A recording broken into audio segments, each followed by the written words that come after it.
Antes de comenzar con el mensaje, me gustaría orar una vez más y pedir la compañía de Dios, su inspiración en este tiempo. Padre Santo, te agradezco por este tiempo de alabanza, de oración, Señor. Te doy gracias por tu presencia con nosotros. Gracias, Señor, que tú nos sostienes, tú nos fortaleces también en este tiempo. Te pido en especial ahora abras nuestros corazones, nuestras mentes, todo nuestro ser esté dispuesto, Señor, a encontrarse contigo ahora y que tú pongas en los corazones, en las mentes de cada uno, Señor, en el espíritu de cada uno, aquello que tú tienes para cada uno esta mañana, Señor, de esta palabra que vamos a estar compartiendo juntos, Señor. Te pido que tu presencia sea en cada hogar, Señor, con cada persona que está viendo este mensaje, Señor. Tú lo estés bendiciendo, tocando en el nombre de Cristo Jesús. Amén. Los que me conocen saben que la mayoría de mis prédicas están preparadas en base a mis propias experiencias, en base a lo que yo mismo estoy viviendo con Dios. Saben que en general no son algo que está desconectado de una teología, sino algo de mi propia vida. Y en este caso es algo muy especial para mí porque es algo que tiene que ver con una vivencia reciente. Perdón. Y realmente es algo que espero también a ustedes los toque de alguna manera. El otro día lo compartía con mi esposa, con mis hijos, a quienes no les había contado esto aún, y realmente me emocionaba de revivir esto que les voy a compartir. No sé si les ha pasado a ustedes estar en una situación, verla siempre desde la misma perspectiva, siempre el mismo ángulo, y de repente algo hace que la puedan ver desde otra perspectiva, desde otro ángulo, desde otro enfoque, y de repente las cosas tienen otro valor, adquieren otra dimensión. Cosas que tal vez eran muy importantes pasan a un segundo plano, cosas que eran secundarias de repente se vuelven importantes. Realmente esas situaciones, esos momentos en los cuales de alguna manera nos reenfocamos, de alguna manera Dios permite cosas también para que nosotros evaluemos lo que estamos viviendo. Algo así me pasó y me gustaría de alguna manera sacar alguna reflexión de eso en esta mañana. Los que me conocen también tal vez saben, algunos, que uno de mis pasatiempos es la genealogía.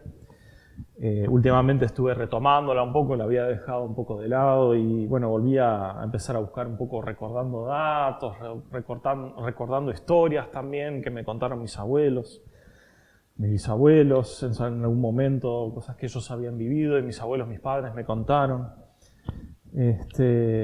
Tuve la oportunidad de contactarme con familia que habíamos perdido el contacto después de 40, 50, hasta 80 años.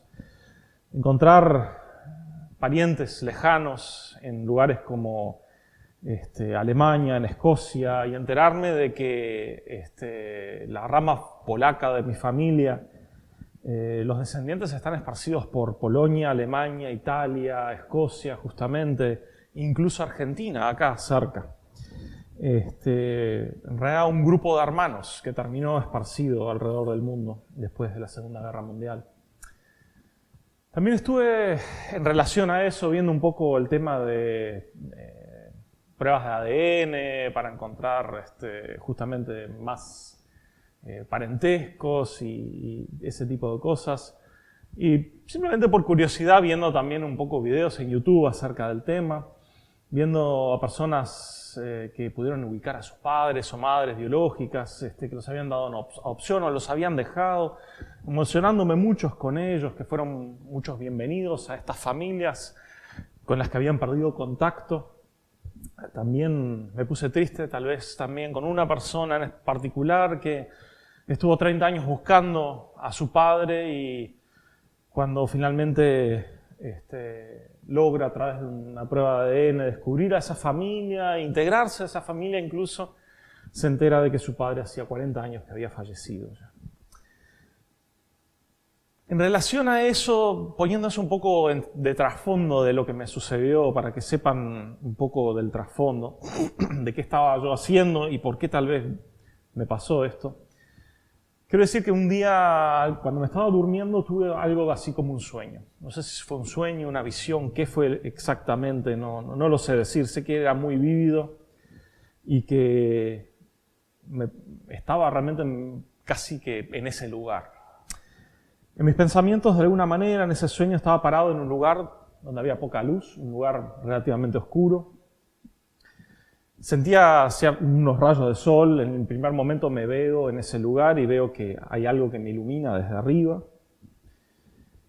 una luz tenue, y mirando hacia arriba veo que hay como un área circular de la cual viene luz y que me ilumina a mí, y a mis ojos acostumbrándose a esa penumbra, veo como un círculo de luz alrededor mío.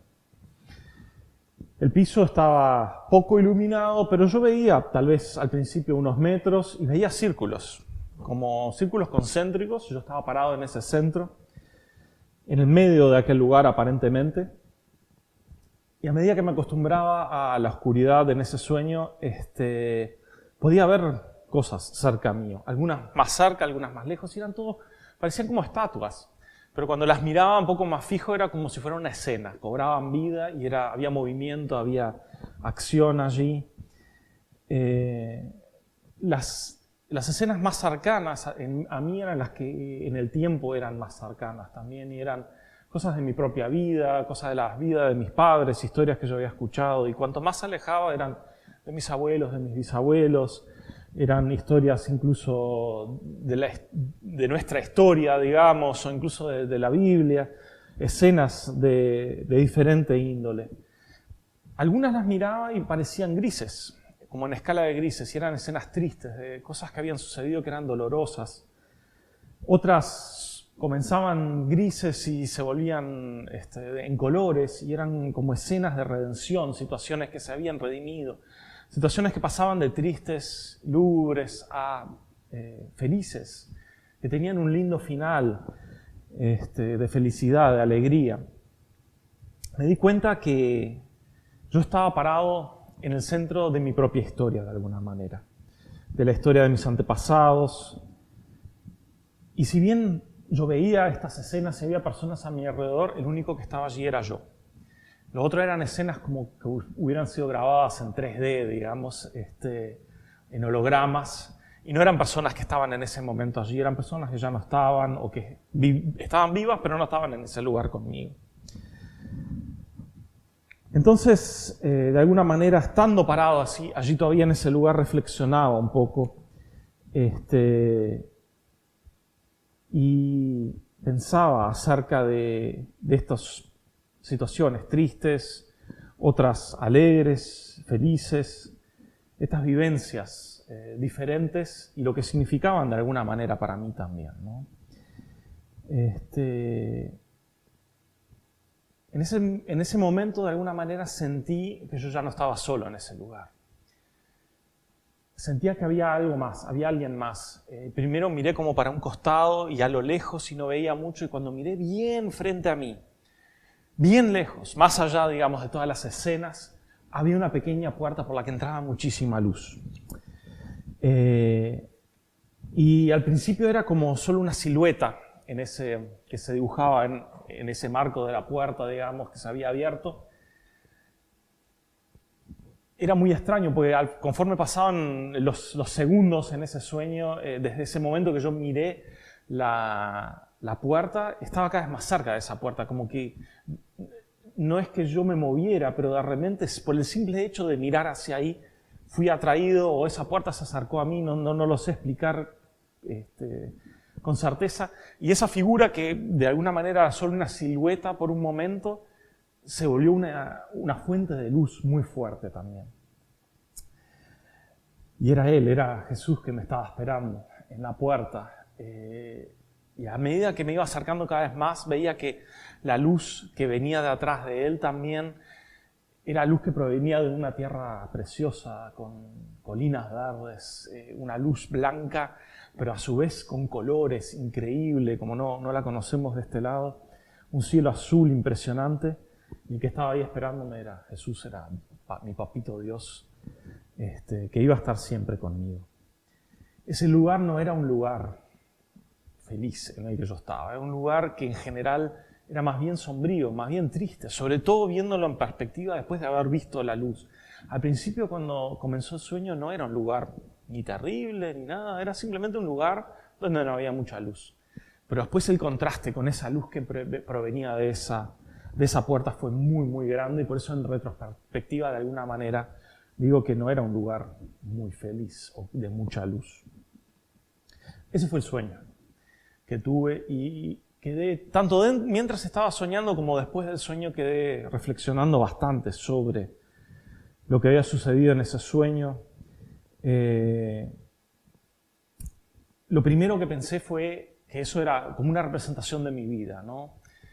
Todos somos herederos de una historia de alguna manera, ya sea la historia de nuestros antepasados o de nuestros padres adoptivos, o de todas las cosas que nos pasaron en la vida y las cosas que nos marcaron, las decisiones que tomamos.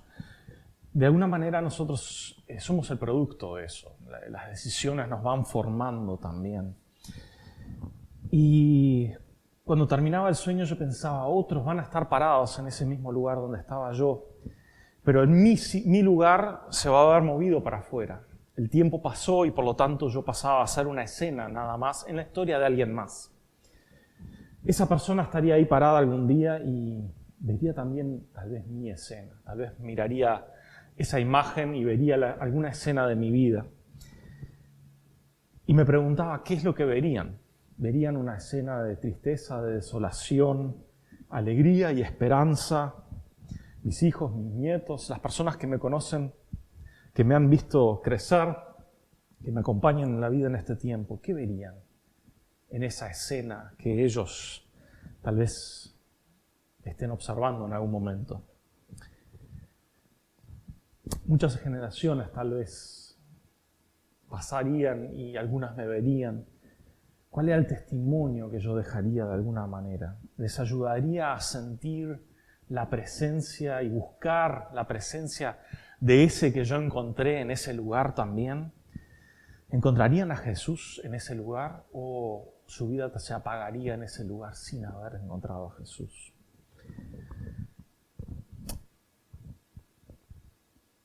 Él también los va a estar esperando a ellos allí. La cuestión es para cada uno de nosotros si lo encontramos en ese lugar. Mateo 5, versículos 14 al 16 dicen así: Ustedes son la luz del mundo, como una ciudad en lo alto de una colina que no puede esconderse. Nadie enciende una lámpara y luego la pone debajo de una canasta. En cambio, la coloca en un lugar alto donde ilumina a todos los que están en la casa. De la misma manera, dejen que sus buenas acciones brillen a la vista de todos, para que todos alaben a su Padre Celestial. Y también en 2 Corintios tenemos un pasaje que de alguna manera alude a esto en el capítulo 4. Versículos 5 y 6 dicen así: Como ven, no andamos predicando acerca de nosotros mismos, predicamos que Jesucristo es Señor. Y nosotros somos siervos de ustedes por causa de Jesús, pues Dios, quien dijo que haya luz en la oscuridad, hizo que esta luz brille en nuestro corazón para que podamos conocer la gloria de Dios que se ve en el rostro de Jesucristo. Estos son versículos que me vinieron después de esta experiencia, de alguna manera. Fueron traídas a mi mente estos versículos y realmente encajan con eso, ¿no? De ver a Jesucristo, de ser el reflejo de su luz también, ¿no? Hasta el momento en el que estamos allí, sin estar acompañados de Jesús, porque una vez que lo vemos en la puerta, Él se acerca y está con nosotros en ese lugar, hasta que nos toque dejar ese lugar. Pero nuestras experiencias, lo que dejamos, es diferente a partir de ese momento. En presencia de Dios sabemos que nuestros pecados no son perdonados y en el cielo se nos va a tomar en cuenta los pecados y no se va a recordar toda esa parte de nuestra historia donde hemos cometido graves errores y pecados contra Dios, contra nuestros hermanos, contra las personas en este mundo. Pero aquí sí queda esa historia. Y entonces, a partir del momento en que Jesús viene y es parte de nuestra historia y transforma nuestra historia, podemos empezar a dejar ese testimonio de amor, de luz, de color, por decirlo en los términos de mi sueño, de escenas de color que pueden inspirar y bendecir a otros. Así como Jesús, Él es la luz, así nosotros también somos llamados a ser luz, luz reflejada, pero luz al fin. No por ser luz reflejada, la luz de la luna deja de ser luz. Aún así, no es luz que proviene de ella, sino del sol. Nosotros también somos un reflejo de la luz de Dios que otros pueden ver. Encontrarán en nosotros un testimonio acerca de nosotros, o como dice Pablo, un testimonio acerca de Jesucristo en nuestra vida. Esa es mi primera reflexión. Vamos a hacer un testimonio de Jesucristo en esta vida. Van a ver nuestras escenas en el futuro y cobrar esperanza y buscar esa presencia en sus vidas también para tenerla ellos también. La segunda reflexión acerca de esta experiencia tiene que ver con que no importa cuál sea nuestro trasfondo, de dónde vengamos, cuál sea nuestra historia familiar, si hayamos conocido o no a nuestros padres biológicos, o conozcamos o no mucho o poco de la historia de nuestros antepasados, todos de alguna manera en esta vida somos huérfanos. Nosotros arrancamos con una familia, con amigos, pero siempre terminamos dándonos cuenta que en realidad estamos en ese lugar solos. Cuando tomamos decisiones, cuando el mundo nos asusta, cuando hay problemas en esta vida, eso es algo que vivimos adentro de nosotros, no es algo que estemos compartiendo constantemente con otras personas. Es algo que tienen que estar en mi piel para entenderme, y yo tendría que estar en la piel de ustedes para poder realmente entenderlos. Y eso hace de que de alguna manera estamos solos. De alguna manera se puede decir que aunque estemos rodeados de multitudes, en realidad estamos solos si no está Jesucristo, si no está Dios en nuestras vidas. En Oseas 14, el versículo 13 en realidad solamente, dice: Asiria no puede salvarnos, ni nuestros caballos de guerra. Nunca más diremos a ídolos que hemos hecho, ustedes son nuestros dioses. No, solamente en ti los huérfanos encuentran misericordia. Entonces, como huérfanos, al único que tenemos a quien recurrir es a Jesucristo. Solo Él puede darnos ese sentimiento de pertenencia y de no estar solos, de estar acompañados, de realmente no estar en esa soledad, que la tratamos de tapar, estando con mucha gente y compartiendo nuestras penas y todo, pero al final seguimos siendo huérfanos si no somos hijos de Dios, ¿verdad? Juan 14, versículos 18 al 19, Jesús dice algo muy profundo. Dice: no los abandonaré como a huérfanos, vendré a ustedes. Dentro de poco el mundo no me verá más, pero ustedes sí me verán. Dado que yo vivo, ustedes también vivirán. Su Espíritu Santo vive en nosotros. Él está con nosotros, nos acompaña todo el tiempo. A veces Él no nos habla, a veces está callado, pero igual su presencia está en nuestras vidas. Y si lo buscamos realmente lo vamos a encontrar. Entonces, el tema cambia de estar solos aun cuando estamos rodeados de multitudes a estar acompañados aun cuando estamos solos. Y es una gran diferencia. Tratar de llenar nuestra vida con la vida de otros no nos va a dar ese sentimiento realmente de pertenencia, hasta que tengamos realmente una pertenencia verdadera en Cristo Jesús, con nuestro Dios, una unión perfecta con Él. En ese momento cobra otro sentido también la relación con las otras personas. También el estar en multitudes, el estar acompañado, el estar con una u otra persona, tiene otro sentido, otra profundidad también, porque el lazo con esa persona es diferente. Porque Jesús nos ama a nosotros y ama a esa persona también. El que vive en nosotros la ama a esa persona y la vamos a ver de una manera totalmente diferente. Realmente es algo transformador. Así que el segundo punto es ese, que somos huérfanos hasta que nos encontramos con Jesucristo. La tercera reflexión es que Jesús no apareció de repente al lado mío. Cuando se abrió aquella puerta, esa puerta estaba más allá de todos los aros concéntricos, esos que yo hablé, más allá de la última escena. No sé si me explico, los aros concéntricos son la línea de tiempo. Cuanto más alejado de mí estaban las cosas, eran cosas que habían pasado en el pasado más lejano. Y cuando aparece Jesús, cuando esa puerta se abre, está más allá de todo tiempo. Está antes de todo, por fuera de todo. Entonces, de alguna manera, eso a mí me dice que desde el comienzo Él me estaba buscando, que Él viene desde los comienzos de la historia, desde afuera de todo lo que ha sucedido en este mundo, Él viene también a buscarme. Y encontré un versículo que dice muy claramente en Efesios capítulo 1, versículo 4 y 5, incluso antes de haber hecho el mundo, Dios nos amó y nos eligió en Cristo para que seamos santos e intachables a sus ojos. Dios decidió de antemano adoptarnos como miembros de su familia al acercarnos a sí mismo por medio de Jesucristo. Esto fue como que tiene mucho peso para mí. El hecho de que todas estas cosas, Él estuvo para todas esas personas que estuvieron antes de mí.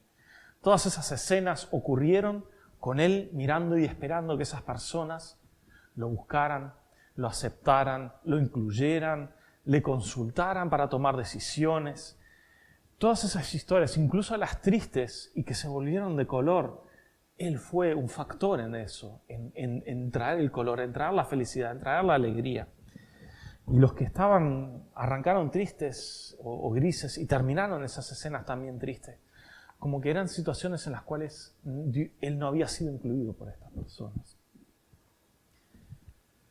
Esa es la tercera reflexión entonces, de que Jesús desde siempre nos estuvo buscando, desde siempre está esperando que en todo lo incluyamos, de que en todo le pidamos también darnos sabiduría y ayudarnos a dejar un buen testimonio en este mundo.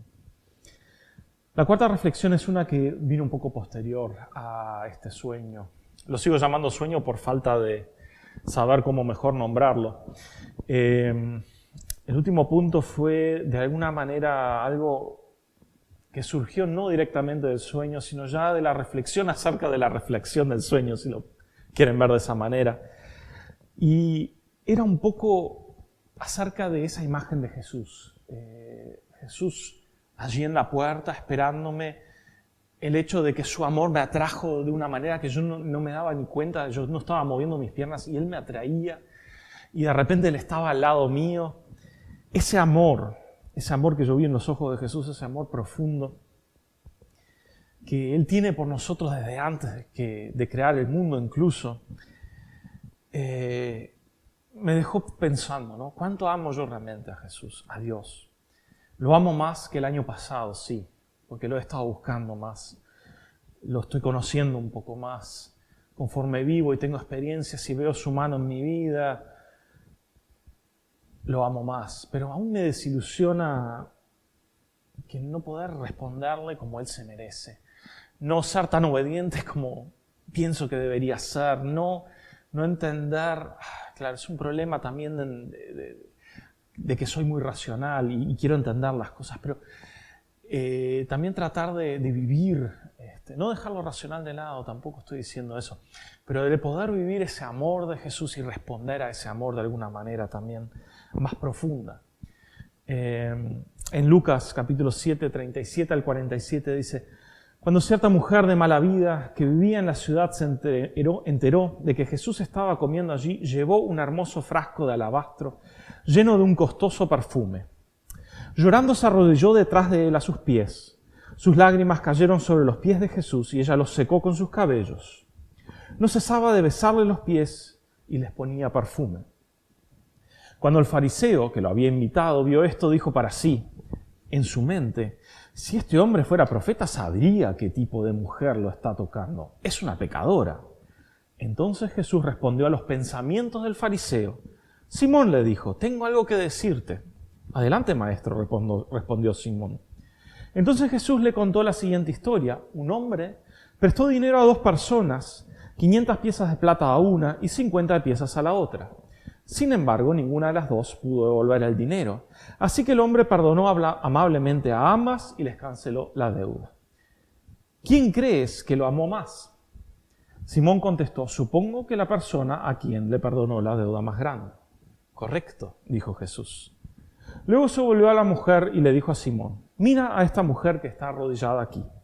Cuando entré en tu casa, no me ofreciste agua para lavarme el polvo de los pies, pero ella los lavó con sus lágrimas y los secó con sus cabellos. Tú me saludaste con un beso, pero tú no me saludaste con un beso, perdón. Pero ella, desde el momento en que entré, no ha dejado de besarme los pies. Tú no tuviste la cortesía de ungir mi cabeza con aceite de oliva, pero ella ha ungido mis pies con un perfume exquisito. Te digo que sus pecados, que son muchos, han sido perdonados. Por eso ella me demostró tanto amor. Pero una persona a quien se le perdona poco, demuestra poco amor. ¿Cómo se relaciona esto con el sueño, con lo que yo estaba reflexionando? Tiene que ver con esto del amor. Tiene que ver con esa reflexión acerca de cuánto realmente amamos a Dios. ¿Alguna vez nos pusimos a pensar cuánto le perdonó Jesús a esta mujer? ¿Cuánto más le perdonó a esta mujer que a cada uno de nosotros? ¿Será que nosotros somos los de los 50 y ella la de los 500? ¿O somos los de los 5? ¿Cuánto nos perdonó realmente Dios?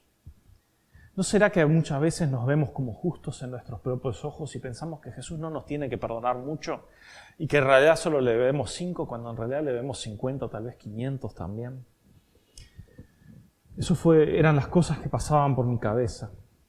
¿Cómo se mide la gravedad de un pecado en comparación con otro? ¿Cómo se comparan? Y si leemos en la palabra de Dios en Romanos 3, 23 al 25, dice: pues todos hemos pecado, nadie puede alcanzar la gloriosa meta establecida por Dios. Sin embargo, Dios nos declara justos, gratuita y bondadosamente por medio de Cristo Jesús, quien nos liberó del castigo de nuestros pecados. Pues Dios ofreció a Jesús como el sacrificio por el pecado. Las personas son declaradas justas a los ojos de Dios cuando creen que Jesús sacrificó su vida al derramar su sangre. Todos hemos pecado. Nadie puede alcanzar la meta gloriosa establecida por Dios.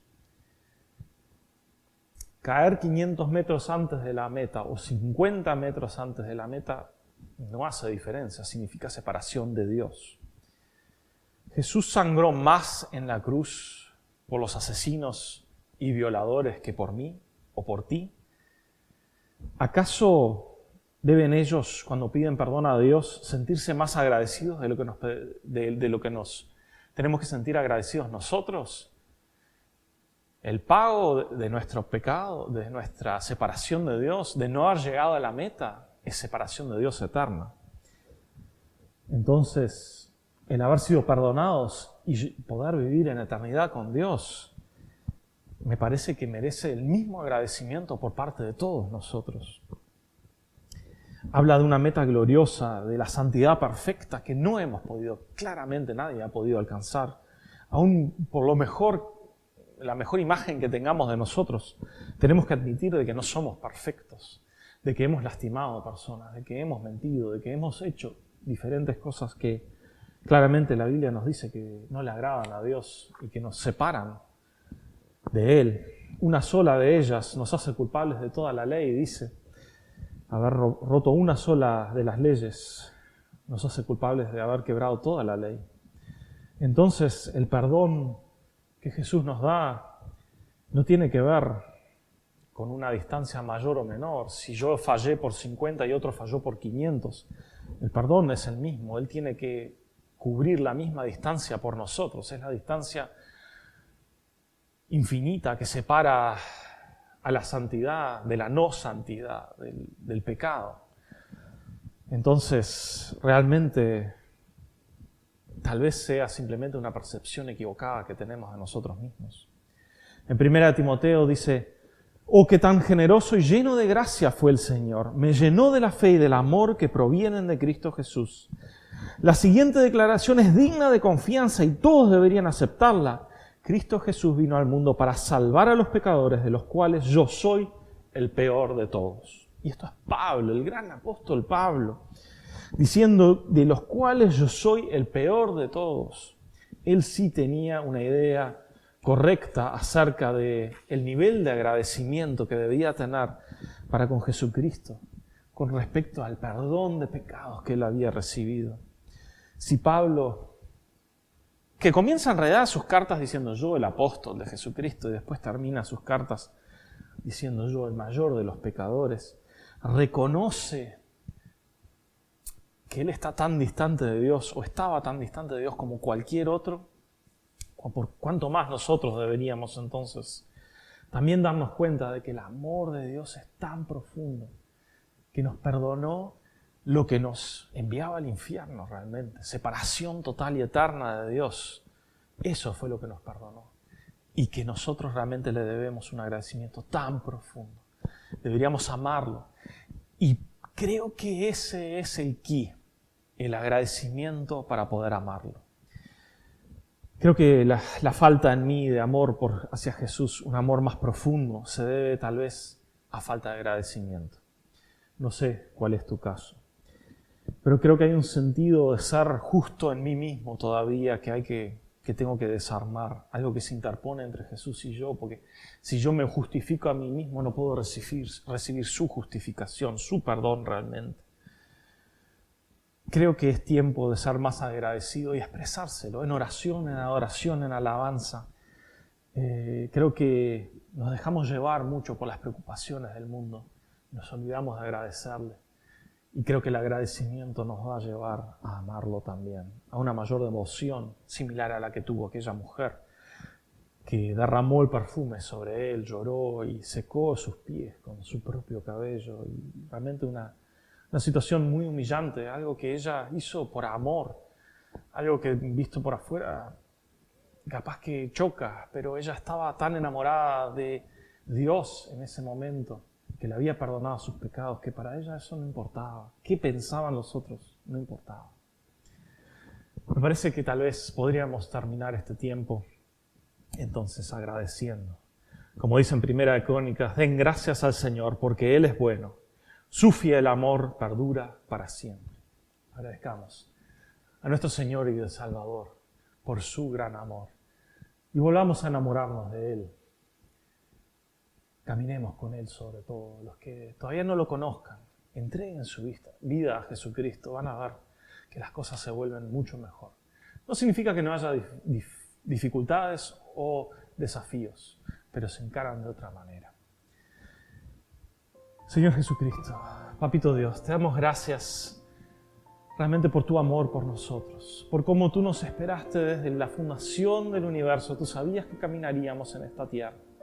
Tú sabías que un día estaríamos aquí, un día estaríamos viendo lo que sucede alrededor de nosotros y algún día esperabas que te viéramos y nos entregáramos a ti, Señor. Gracias, Señor, porque con todo el amor, con el amor más grande que hay en este universo, tú nos esperabas, Señor. Esperabas que te viéramos simplemente para acercarte a nosotros y ya poder tener una relación con nosotros, aceptarte. No mirarte y volver la vista y al querer alejarnos, sino realmente mirarte con ese anhelo de no estar más solos, ese anhelo de tenerte en nuestra vida. Gracias, Señor.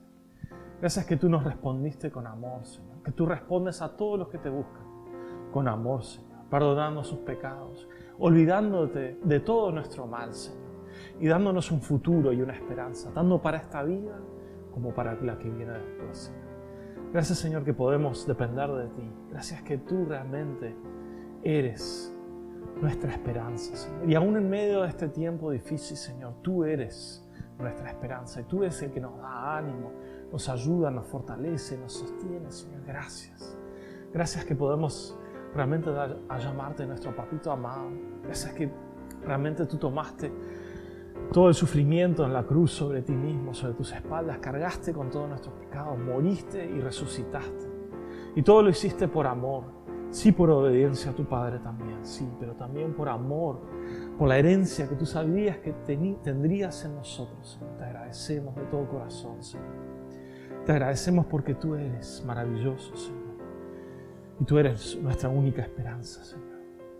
Queremos caminar en un futuro también, no solo en esta tierra contigo, sino también allí, sobre esos prados verdes, con los colores más increíbles, Señor, bajo ese cielo celeste, Señor. Caminar en tu reino, Señor, donde realmente la luz es luz y donde todo realmente brilla de otra manera, Señor. tenemos esa esperanza, Señor, de que tú nos acompañarás aquí y cuando demos el paso fuera de esta vida, también allí tú estarás con nosotros en un lugar aún mejor, Señor. Gracias, Señor, que tenemos esperanza de este lado y también tenemos esperanza del otro lado. Gracias a ti, Señor. Alabado sea tu nombre. Toda honra y gloria sean dadas a ti, Señor.